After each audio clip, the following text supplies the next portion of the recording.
Assalamualaikum sahabat bonsai setanah air. Jumpa kembali di channel Arah Bonsai, yaitu channel yang membagikan edukasi dan pengalaman tentang perawatan tanaman hias dan tanaman bonsai.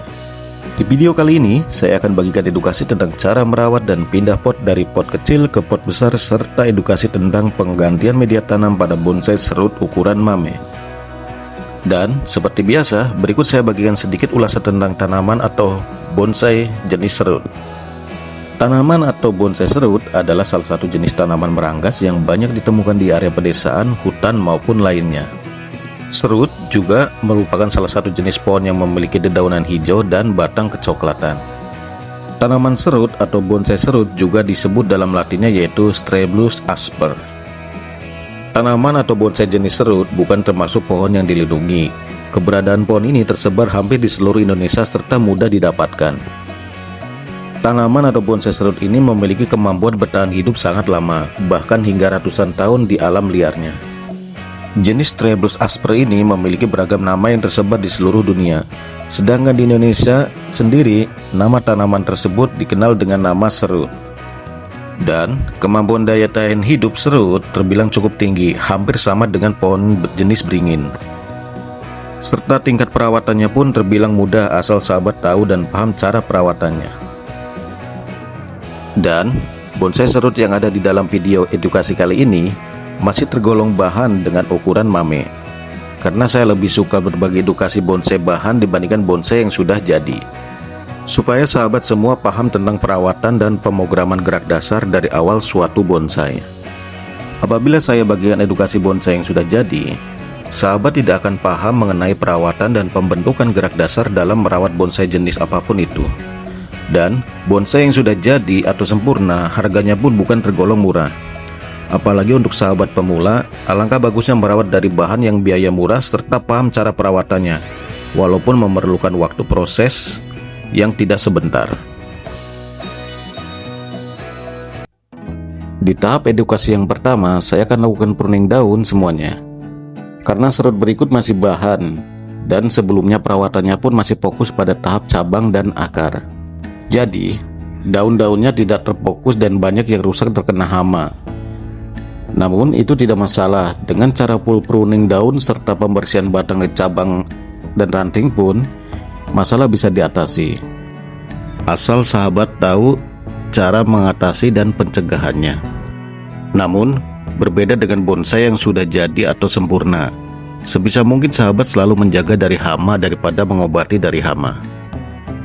Pruning daun pada bahan bonsai berikut ini tidak ada treatment ataupun cara khusus tersendiri. Tidak seperti bonsai-bonsai khusus lainnya yang harus menggunakan treatment khusus supaya daun dan ranting bagus dan aman ke depannya. Kali ini saya tidak menyisakan daun tua sama sekali. Semuanya akan saya pruning supaya daun dan tunas baru ke depannya bisa bagus dan lebih rimbun lagi. Dan tujuan full pruning daun berikut juga supaya wiring, cabang, dan ranting lebih mudah dan lebih fokus dengan arah gerak dasarnya pada cabang dan ranting. Dan tujuan pruning daun juga berguna untuk mengecilkan ukuran daun dari bentuk aslinya di alam liar. Semakin sering dilakukannya pruning daun, maka daun akan lebih kecil dan makin rimbun. Di dalam pemrograman gerak dasar suatu bahan bonsai, pemerhatian dalam pruning daun mungkin masih urutan yang terakhir. Karena urutan yang saya lakukan sekarang ini masuk ke tahap urutan perapatan dan membentuk perantingan yang diinginkan. Setelah perantingannya bagus dan sesuai yang diinginkan, baru saya fokus ke bagian daun serta fokus untuk merubah ukuran daun lebih kecil lagi.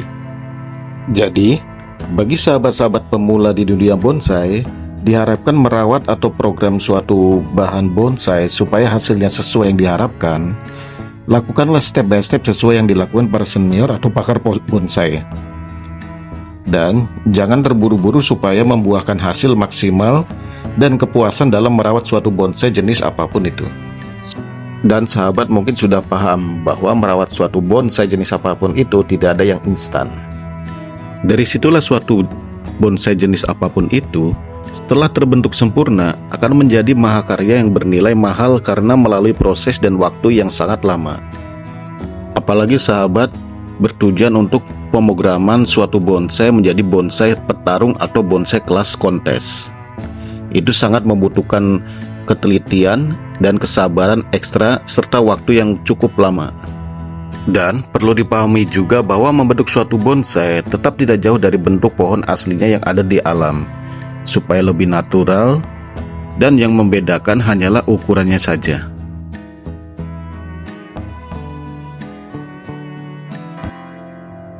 Sebelum saya lanjutkan ke tahap berikutnya, seperti biasa saya bersihkan terlebih dahulu bekas-bekas peruningan daun, serta sambil mengecek apakah masih ada daun yang tertinggal yang harus dipruning ulang.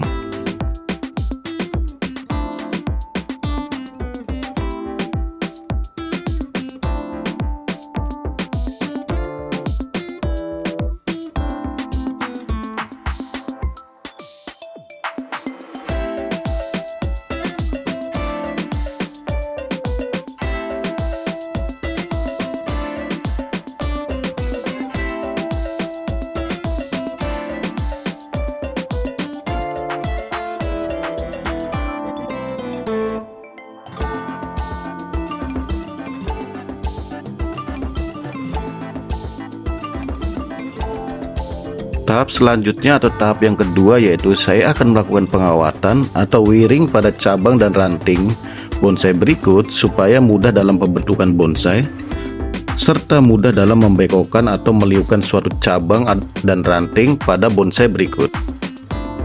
Dalam wiring suatu bahan bonsai, diusahakan wiring secukup mungkin supaya membentuk suatu bahan bonsai mudah dan sesuai yang diharapkan. Serta pemilihan ukuran kawat untuk wiring pun harus diperhatikan, supaya tidak salah dalam menentukan ukuran kawat. Karena apabila salah penentuan ukuran kawat, nantinya bakal rawan patah waktu sahabat menekuk atau membekokkan cabang dan ranting yang diinginkan. Karena waktu wiring cabang dan ranting harus penuh ketelitian serta fokus dalam penentuan arah cabang atau ranting. Sahabat bisa belajar sedikit demi sedikit, dan lama-kelamaan pasti sahabat akan terbiasa dan mahir dalam wiring suatu bonsai jenis apapun itu.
Berikut tampilan bahan bonsai serut setelah saya lakukan beberapa wiring cabang dan ranting yang akan dirubah posisinya. Tidak semua saya lakukan wiring dan hanya cabang-cabang tertentu saja. Mungkin setelah terbentuk baru saya akan melakukan wiring di cabang dan ranting lainnya.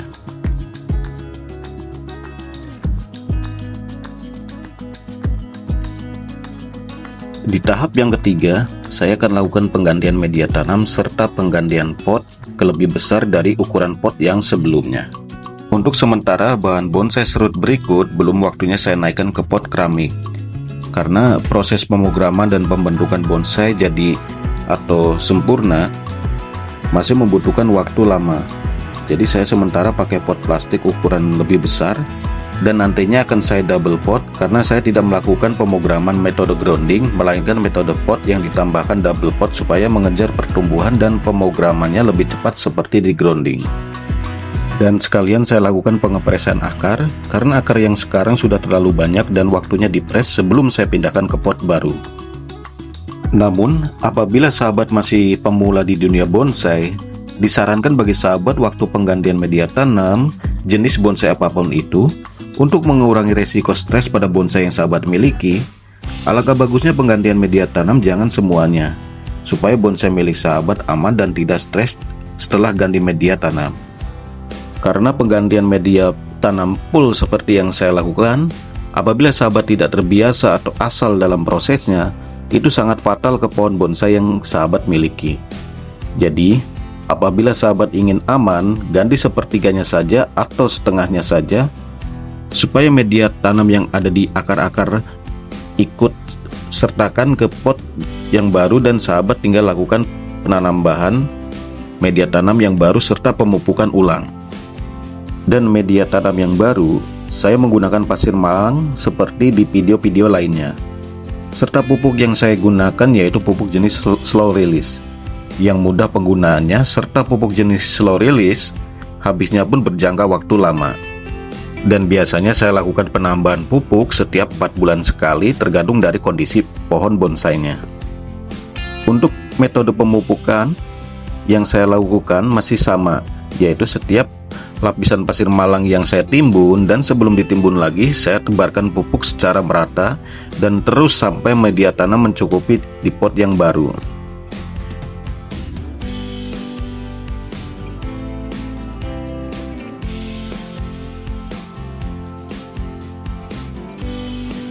Di tahap yang terakhir atau tahap yang keempat, yaitu saya lakukan penyiraman yang sudah dicampur dengan vitamin B1 supaya bahan bonsai serut tersebut tidak stres setelah melalui perawatan serta cepat beradaptasi pada media tanam yang baru, dan juga menambah nutrisi vitamin pada bahan bonsai serut berikut. Saya siram secara merata di semua batang, cabang, dan ranting, dan bukan hanya di media tanamnya saja, karena vitamin B juga bekerja dan berguna pada batang, cabang, dan ranting, dan bukan hanya pada akarnya saja.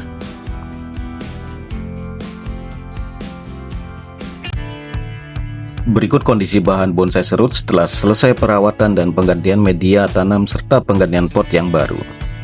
Setelah selesai semua, karena bahan bonsai serut tersebut karena masih baru selesai penggantian tanam full, jadi sementara saya teduhkan 2-3 hari supaya bahan serut tersebut beradaptasi terlebih dahulu dengan media tanam yang baru. Setelah saya teduhkan, baru saya jemur seperti biasa, dan jenis bonsai serut sangat suka juga ditaruh di daerah panas atau terkena full sinar matahari. Jadi, merawat bonsai serut itu sebenarnya sangat mudah apabila sahabat paham dalam cara merawatnya.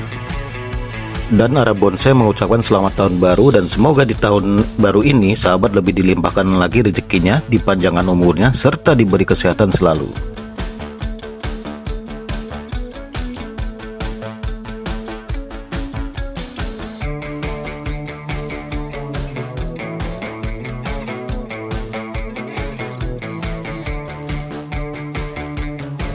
Terima kasih sudah menonton video channel Ara Bonsai. Apabila dalam video edukasi kali ini salah kata dan kurang dalam penyampaian, Ara Bonsai memohon maaf sebesar-besarnya. Ambil sisi positif dan buang sisi negatifnya. Channel Ara Bonsai hanya berbagi edukasi berdasarkan pengalaman yang selama ini saya lakukan dan tidak ada maksud untuk menggurui para sahabat semua. Dukung terus channel Ara Bonsai dan semoga video-video edukasi channel Ara Bonsai bermanfaat bagi sahabat semua. Dan seperti biasa, channel Ara Bonsai masih membutuhkan dukungan dari sahabat-sahabat semua. Jadi jangan lupa like dan subscribe channel Ara Bonsai supaya saya lebih semangat lagi dalam berbagi edukasi tentang dunia bonsai.